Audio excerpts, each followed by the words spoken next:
shit. Hello and welcome back from the Matrix. I'm JD.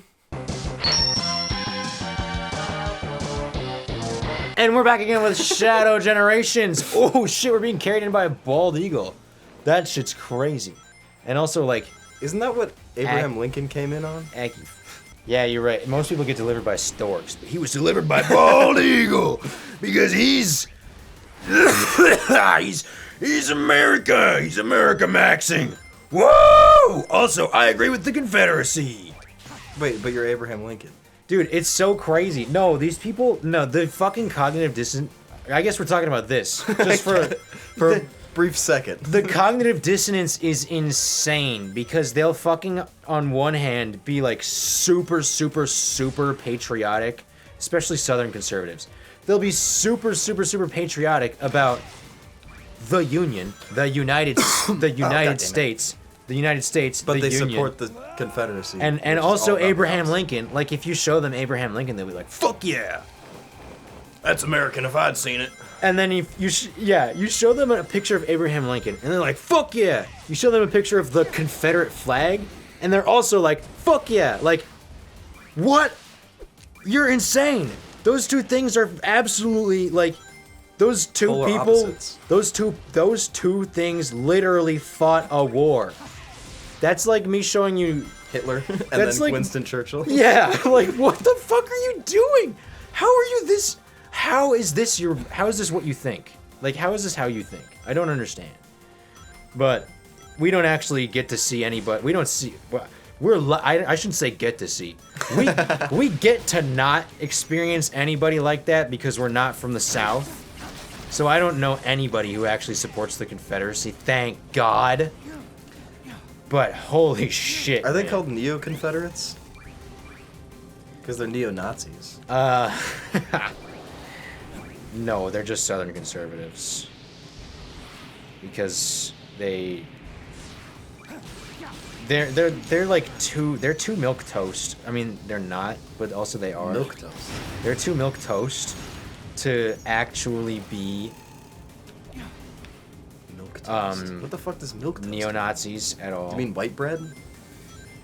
No, milquetoast. Milquetoast means basic? like it means like low energy and we like should have like a word of laid the day. like laid back.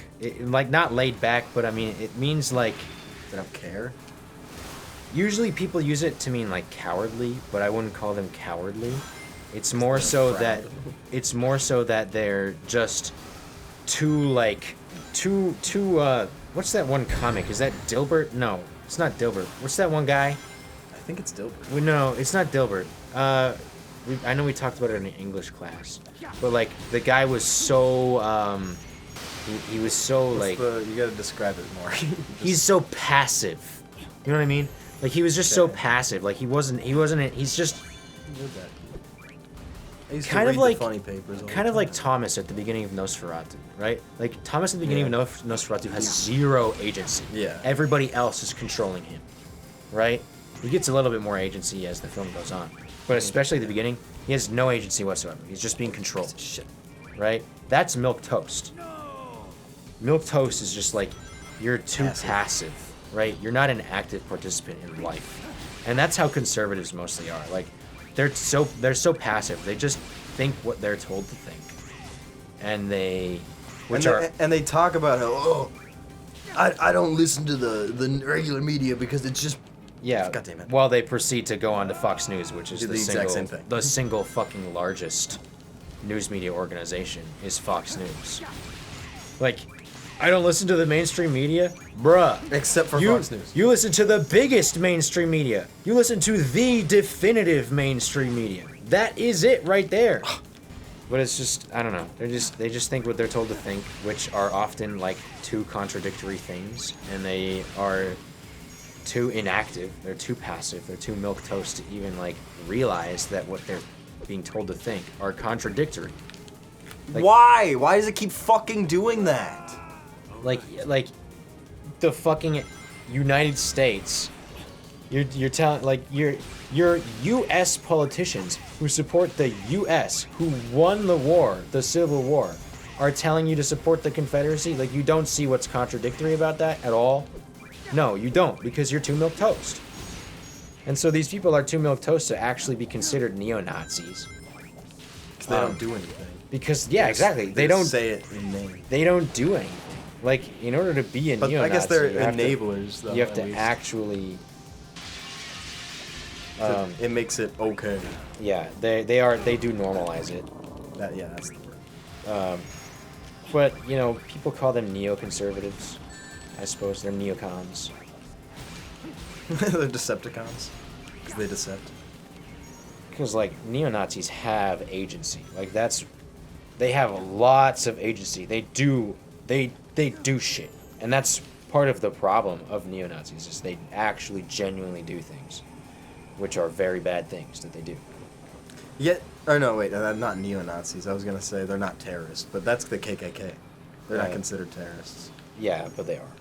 Yeah, no shit. It's kind of like how the Yakuza aren't considered, a criminal organization, except that they are.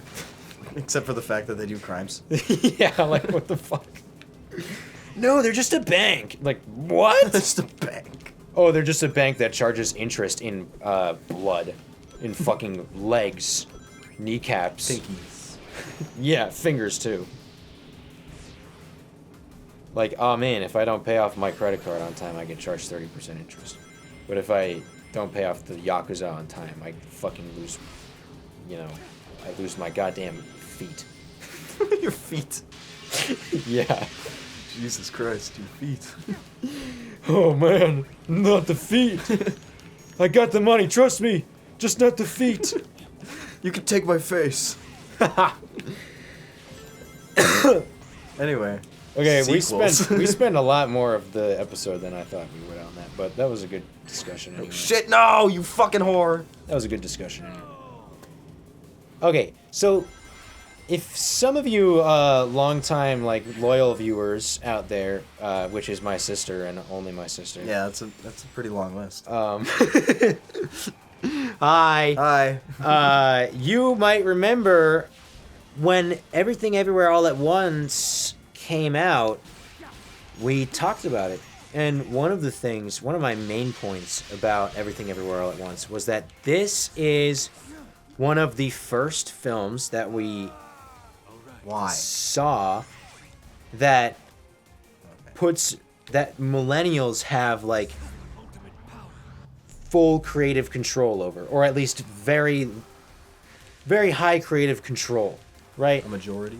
Because millennials have obviously been writing movies for decades at this point, right? But it's only just very recently that we've been seeing them get into head writing roles and get into executive producer roles and have actual genuine control, large control over the end product. And one of the things I said was I was interested to see where this would go, to see as even more millennials get into executive roles and get into roles with more creative power over a product, where they would take this and what they would create and what they would decide to create. Well, it's been 1 week. When did that movie come out? 2020? Yeah. 2022. It's been 2 years. And all we've gotten so far out of this is sequels and reboots and live action remakes. It's not just because that's what it's been for a while. It's even more. It's even more. This last year, 2024, all of the top 10 highest grossing movies were either sequels or reboots, or had, were part of a larger intellectual property. IP? Yeah, that's what IP film. They were IP films. All of them, all top 10. That is the first time. Or maybe it's okay because IP, it's maybe famous IP is the word we're looking for. It's existing known IP. It's pre-existing IP. Then it's PIP. P.I.P. P.I.P. Cool. Good song.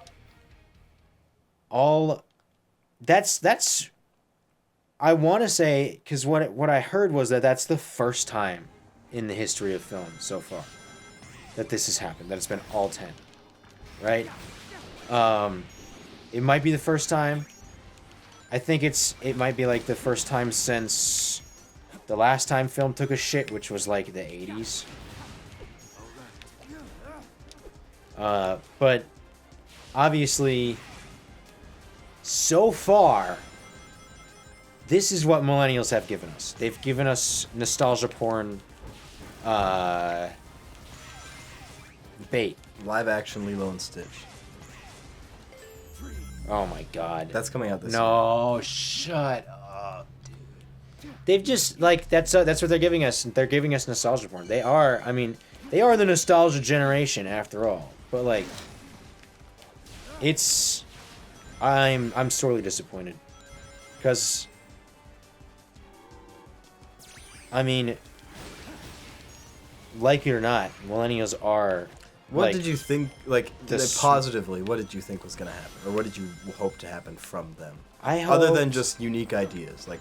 I hope that we were going to get a lot more postmodern film. You know, like postmodern conceptualization in film. No, come on, fuckhead. It is I will say you are getting pretty good at this, though. I'm getting a lot better than I was earlier. I mean, the 2D stages are obviously easier. That is true. I was hoping we'd get a lot more postmodern, like, conceptualization in film, like with Everything Everywhere All at Once, and things like that, where they sort of, you know, try to contemplate media production as a whole and, like, how it intertwines with reality, which is a whole, like, Jean Baudrillard thing that we were talking about, which we can talk about too, I guess, but... You should remind me, because I don't remember. So, alright, I've been reading this book called Simulacra and Simulation by French philosopher Jean Baudrillard, right? So, Jean Baudrillard is like the quintessential postmodern philosopher. And his idea in the book is twofold. One, that...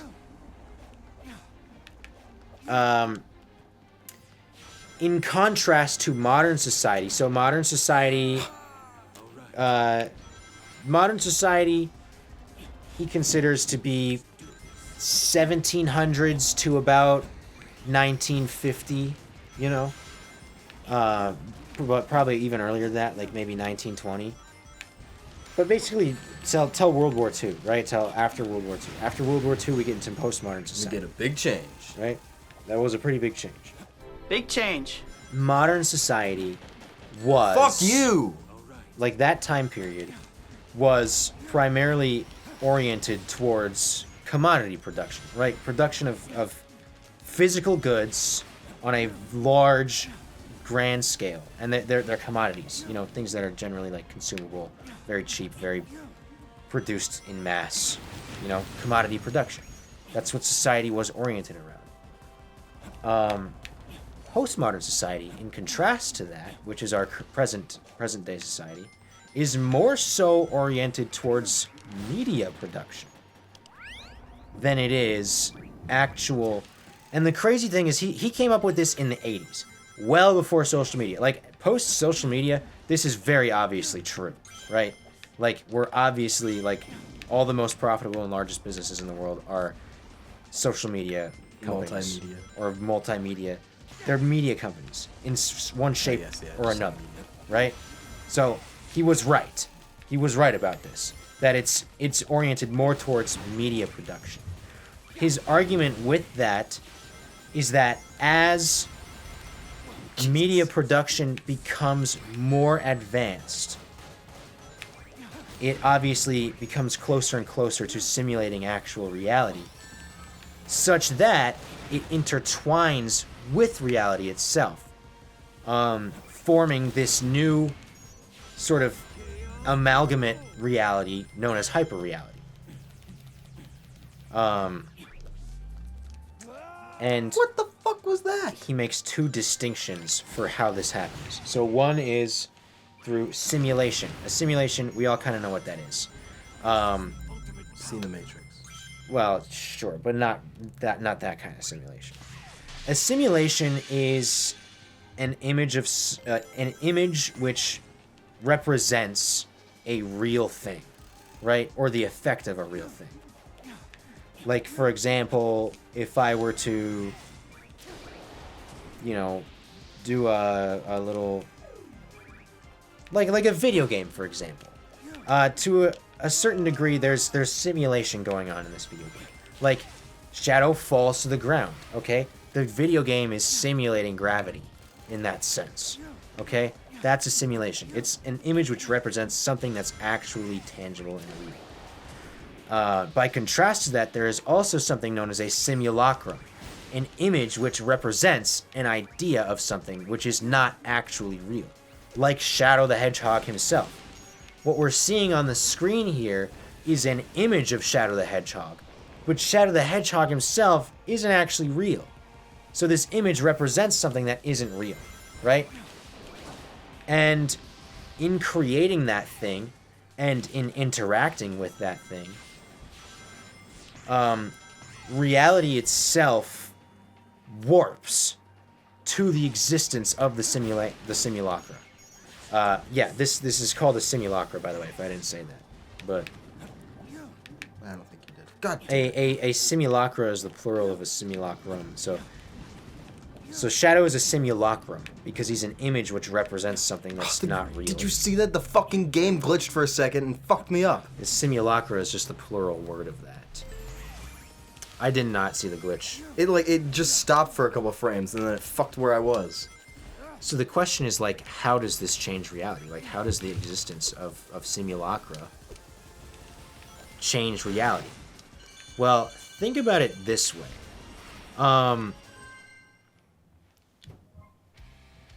Imagine a scenario where you're messaging someone online. Like, you're talking with someone online, right? Okay? So, what is this conversation that's happening? Well, if you're messaging someone online, you're not actually having a conversation with that person, per se. Because you're not actually, like, physically there talking to them. So, what's happening is that the internet is simulating the existence. It's Big the Cat! Dude! Oh my god, can we do the fishing minigame? Better go over there. Let's fish! Where is he? Oh, he's right there. To my left. Dude, right. Japanese games and their fishing simulations. Oh man, that's great. Where is he?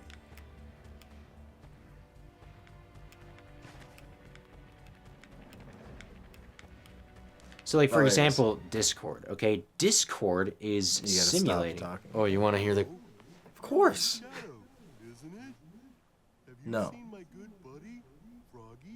Froggy. Shadow's like, I fucking hate this guy. Well, I know Froggy. Oh, we can't fish yet? We have to go find Froggy? Oh, he's saying that. Yep, he's saying the same thing. We do have to find Froggy. No, that's too bad. He ran off, so I went to go look for him. Somehow I wound up here. I'll keep looking. If I see anything interesting, I'll let you know. Damn it, we can't go fishing! Damn it, I have to find Froggy fast. So that I can fish. Gotta go fast. Okay. That's all I wanted to do, was just go fishing. So Discord is simulating the experience of having a conversation with this person, right? But ultimately, it is still a real conversation that you're having with this person, right? First of all, obviously conversations themselves are real, and the person you're talking to is real, right? But the conversation itself is a simulation of a real conversation, okay?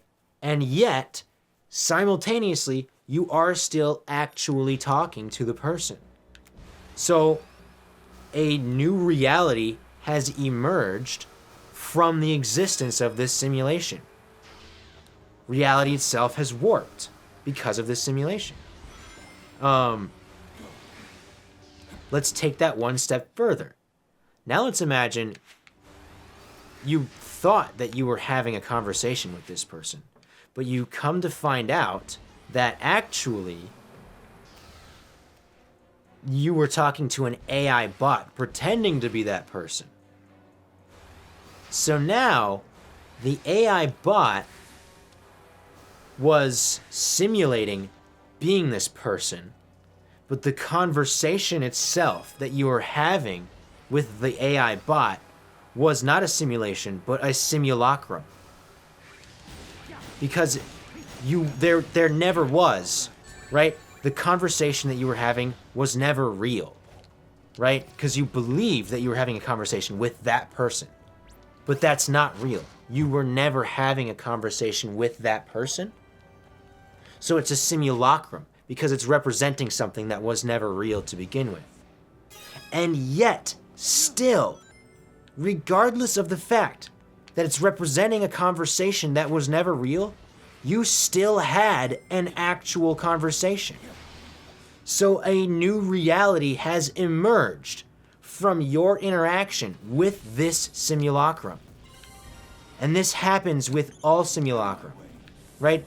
This is like, that was a very obvious and easy to understand example, but even the existence of Shadow the Hedgehog as a simulacrum, or the existence of Santa Claus as a simulacrum, still causes this, because an emergent reality proceeds from the existence of these images, and that is an inescapable fact related to media production. And that's what like one of the central themes around Everything Everywhere All at Once is, right? Everything is real and not real at the same time. That's the whole concept that they're trying to contemplate and to disseminate within that film. And I was hoping that we would get more sort of postmodern contemplation in a actual like digestible form, like with that movie, so that people can start to understand the basis of these ideas. I think you probably got to stand in the middle there. Well, you got it anyway. I had to go far enough back, I think was the problem. Yeah, maybe. Which is why I finally went to that one. Which is why... Yeah, that's what I was hoping we would get from Millennials. I was hoping we'd get real postmodern media, but we just haven't really gotten that yet. Of course, we can make that. Yeah, because we're not more Millennials. Because we just... Like it or not, you know, I had a lot of high hopes for Millennials because the fact is they are the smartest generation. Like, how so? They are the most highly educated generation. Okay. Never in human history, and probably not again until we can figure out how to make college more affordable. Never in history, and probably not again for a while, for a couple generations, has there been such a high percentage of people who have gone to higher education. Millennials are that generation. Oh, you fucking whore. And that's why, like, work for like people with college degrees is so shit right now, is because there's fucking so many people with college degrees because of millennials. So it just doesn't matter anymore. So yeah, it's and now work is becoming automated, which is something that I predicted. Yeah, don't you love everybody cheering for your job to be gone? Dude, don't you love how, like, I was literally talking about exactly this happening? You remember with, like, back in high school, I would talk about this? Like, this is all I would talk about. It's like... I believe you. I just can't remember. You were, like... No, because I started a whole company based on this. You remember that. I don't remember what your company did. I remember the sticker company. No, I told you. The whole point of the company was to create a product that... Like a job automation product. Literally what's happening right now. Because it was like what your dad needed. What he could It was hypothetically. well, I originally noticed it when I was working at the pharmacy, but like I realized that it was applicable to every company, and then I realized I saw the writing on the wall, like, holy shit, we are literally on the precipice of like everyone's jobs getting automated.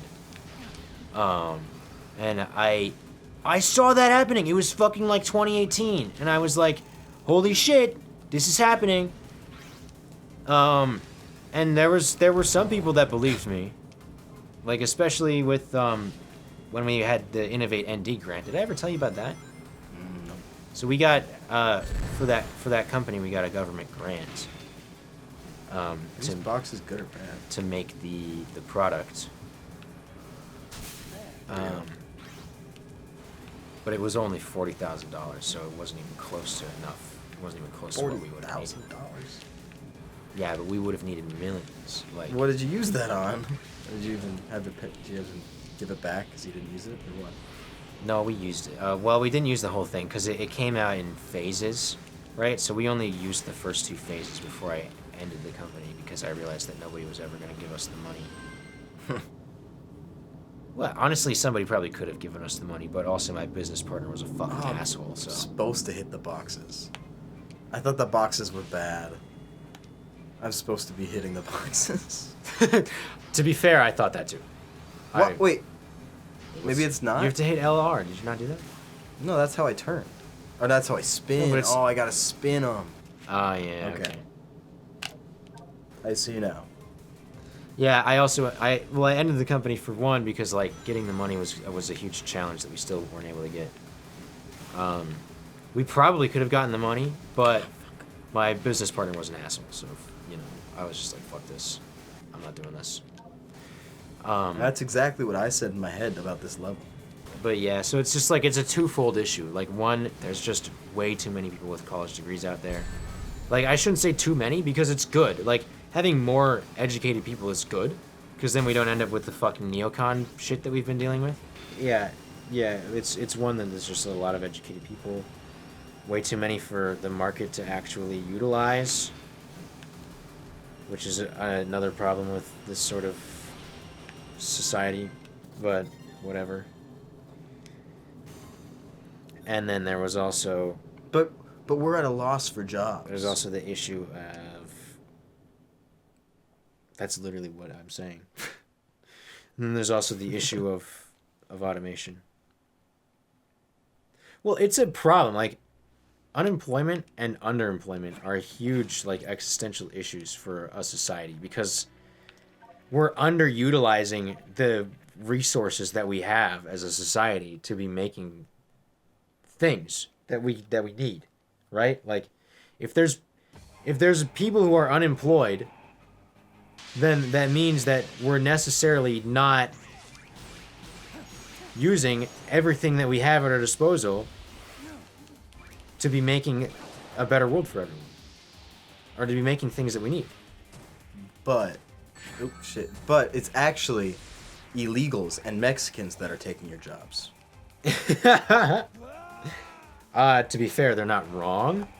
No, because it's like, you're not wrong. Like, yeah. Yes, you're right. Companies do use undocumented illegal immigrant labor. Because it's cheap. Because it's cheap. Right? But you've completely failed to recognize the root cause of that issue, which is companies using illegal immigrant labor. Right? That's the problem. If these people were citizens, then they would have all the same labor rights that we do.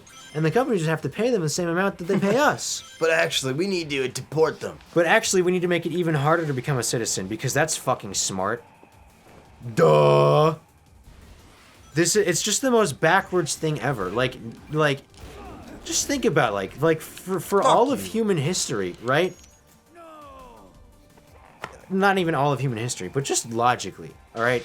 If you have a fucking ton of people who want to move to your country so that they can work in your country... Sounds like a good thing. That sounds fucking amazing. That sounds like we should be ecstatic. Like, oh my god, we're gonna have even more people working so that we can have even more things, so that we can have even better lives? Like, what the fuck? Why is this a problem? And yet, it is a problem because it's brown people. Because the people are the wrong skin tone. Right? But I also think that probably most neocons, like most low-level neocons, probably don't actually... Like, they're fully, like, enraptured in the Kool-Aid. You know? They genuinely think that it's not actually racist, that they're not actually being racist. They genuinely think you didn't... What? What was I supposed to be doing? You had to get 100 rings. Oh. I just keep forgetting that these aren't regular levels. I just gotta get through the whole thing. That would be quite nice, to be honest, if that was it. But I guess it would be too easy. Yeah. It's like, oh, you actually have to be paying attention during the game. Yeah. Oh, really? It is a challenge. I guess they're just the challenging levels. It's not like how challenges usually in other games. Yeah, it's just the challenge. Like, this is how the game challenges you, so that it's not too easy. It's honestly a little disappointing. I feel like there's better ways to challenge the player. Then just get 100 rings. Yeah, then just whatever. Do random arbitrary task. But I think that most of them I think that most neocons are actually not racist. They just... Yeah, you didn't get What the fuck? You didn't aim for the thing. You have to aim for... I can't... It's not just you get over there? Oh, the green thing. That's right. Yeah. You just gotta activate the railing. Forgot that the green thing was a thing. They just, they genuinely, like, believe the nonsense, quote-unquote, economics that the conservative pundits are constantly pushing, which is just that... like, oh, yeah, they're taking your jobs, but they're not stopping to think about that for even a second. Because it's like, they're not taking your jobs, because this isn't the fucking job that you want anyway. Like, you really want to work construction? That's what you want to do? Did you see the thing that Elon Musk said recently where, like, all the conservatives got mad at him? Where he's like... Yes. What was it again? It was about the H-1B visas, right? So... The H-1B visa is a worker's visa where foreigners can come and... Foreigners who have, like, advanced degrees or college degrees of some kind and high qualifications can come over and work in skilled jobs, right? That's a worker's visa that you can get if you have a degree of some kind in a very skilled field. And... Obviously, Elon Musk is an immigrant, for one. And for two, Elon Musk's company Tesla and a lot of tech companies sort of rely on these visas because our society, and I know I just said we have a ton of people with college degrees, but like, even so, our society just does not, because college costs so much, our society just does not produce enough skilled workers in the fields that we need them in, like engineering. And, because obviously, like, this is gonna sound racist, but it's just the truth. If you're in a field like engineering, you'll notice, like, there's a lot of Indians in the field. Or, like, a lot of... Is that just caused by a culture thing? Like, that's, like, the goal? It's because India is way better at producing skilled laborers in that field. I don't know, like, what their economic situation looks like, if their college is if they have free college for certain degrees, or if they have free college in general, or if they, obviously, for one, like, their population is just fucking, like, 4 times the size of ours, okay? Yeah, that too. So there's that. But I don't know, like, if their college is just super affordable, or if it's free, or how it works. But obviously, their education system is producing people who are skilled in engineering at a way higher rate than ours is, just vastly more. And that's just the reality of it. Okay, what we need is free college. Obviously, that's what we need. We had it. We had free college. I'm pretty sure you know this. What? And they turned it down? We had free college up until like the late 70s. Oh. Yeah, and then they probably did at one point. We stopped doing it. This isn't even a joke. We stopped doing it as soon as black people were desegregated. Oh my god. It's not a joke. Like as that soon was literally the yes, cause? As soon as Brown v. Board of Education happened and the Supreme Court ruled that it's obviously unconstitutional to segregate people from schools based on race, then boom, free college gone. Jesus Christ. Instantly gone. Which is crazy. Was that in the 60s or the 50s? That was the 70s. Oh, that was way later. Yeah, it was after the Vietnam War. Wait, really? I guess early 70s. Like 71. Yeah, it was after the Vietnam War because... I guess that's 75 then. That's insane. They would come back, the Vietnam War veterans. Like, that's insanely recent. I mean, I guess that's still 50 years. But, like... It is.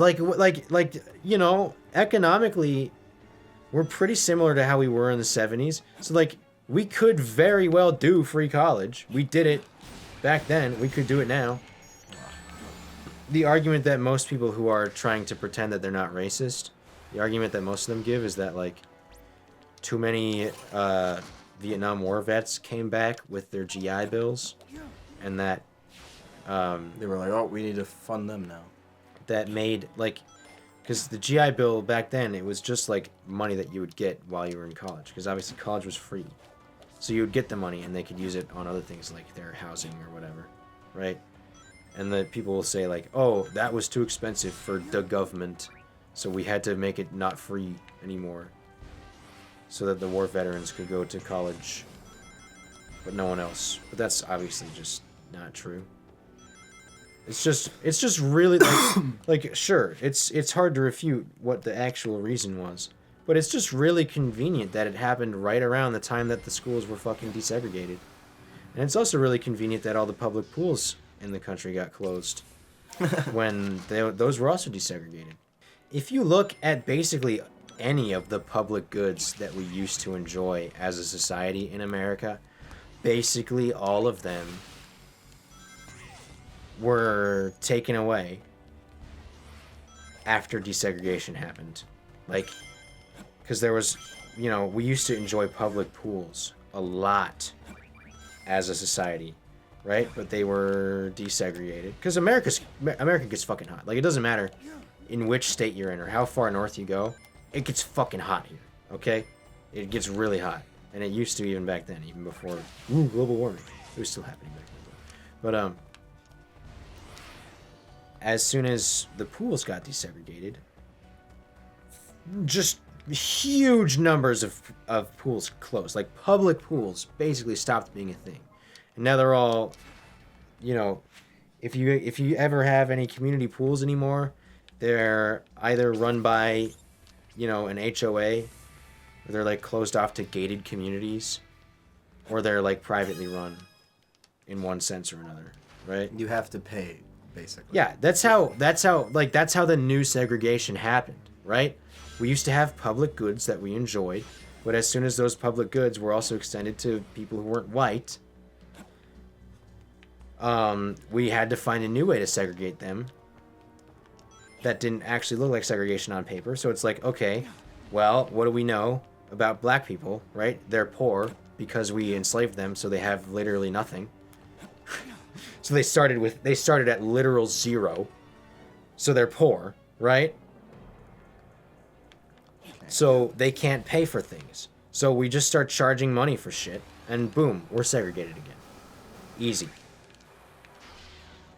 Except for, obviously some are gonna fall through the cracks, the rich black people, but those ones are okay anyway. Because they're rich. Yeah, because they have money, so they're basically white people anyway. I'm not black, I'm OJ. I sound super racist, but this is just genuinely how these people think. And it's the funny thing is, that was the boomers who did that. It's been the boomers every fucking time. Just exclusively the boomers. Always. Which is crazy. Oh, what the hell hit me? Oh, that's so fucking... Yeah, it went up slow. One fucking pixel came out. That's crazy. How the hell did I even get up there? I like that there's more things now, but I don't know what anything is. Where the fuck did I get up there? Yeah, it's just all this weird nondescript architecture, and it's just There's no I don't- sense of direction. Just like, why does it look like this? You know, there's no logic behind any of it. Like, why is this here? It doesn't. There's no reason for that to be here.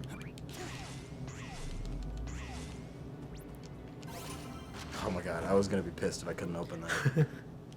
You just wanted to. You're just collecting. I'm just shit. going around. It's kind of fun to just fly around. I'll give it that. Well, there you go. I guess it is kind of like Mario Odyssey in a way, because like the hub world kind of has things, but isn't there like levels inside? Mario Odyssey doesn't have. Oh no, that game just has levels in the. That game just has worlds. It's just a big, you know, sort of semi-open world game, I guess. That's what this is trying to be, but it's even more restricted. Like, I guess you wouldn't call it an open world Mario Odyssey because it's like you technically have like an overworld map, and then you like click buttons on the overworld map to get to the next world. Yeah, But like you travel from one open sandbox to another open sandbox, so you know it's sort of semi-open world. I guess maybe it's probably more like Galaxy. But even then, Yeah, like it's a lot like Galaxy 2, but Galaxy 1 is cool because it's more like Mario 64. where it's just about the levels. Well, Mario 64 because you're in the castle, and in Mario Galaxy 1 you're in the Comet Observatory or whatever the fuck it is. You know, Rosalina's big spaceship. Yeah. Which is awesome. That's so cool. That's one of my favorite things about Galaxy. We're doing more challenges. This part of the game is really interesting and fun. Were we gonna talk about? Did we even talk enough about the sequel shit? No. So we're gonna talk about that again. Sure. Next time. Next time, We didn't even do our opening bit. when we're not in the Matrix, we did.